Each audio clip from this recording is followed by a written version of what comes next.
Our state lost a political legend this past week. John Burton served as a U.S. Congressman, state assembly member, and president pro tem of the California State Senate.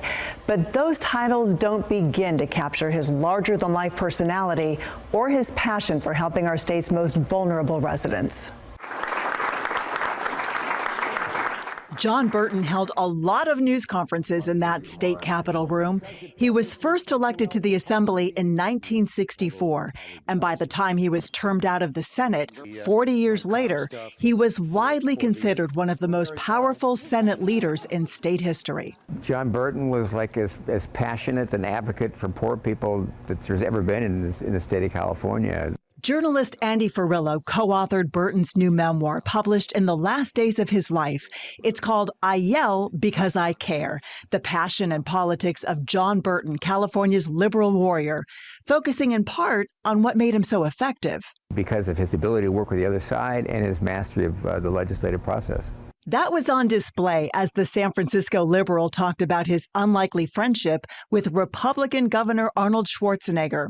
As was often the case, part had to be bleeped out for TV. Burton was also well known for his salty language. Arnold's a I have fun just going in and taking shots at him, and it doesn't bother him. Burton also went to Congress in 1974, serving alongside his brother Phil. Twice, he served as the chair of the California Democratic Party, and in fact, the party headquarters in Sacramento is named for Burton.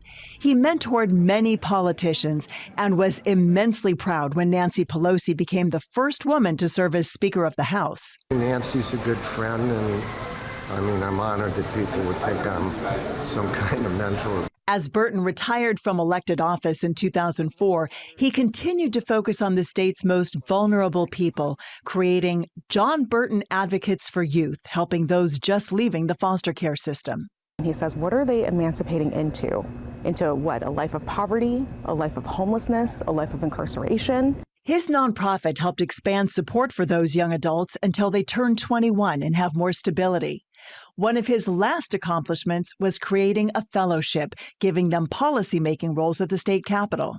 When I think about Senator Burton's legacy, what I remember the most is that he always fought for people who did not have a voice. Burton is survived by his daughter and 2 grandchildren, and Governor Gavin Newsom says he will be inducted posthumously into the California Hall of Fame. John Burton was 92 years old.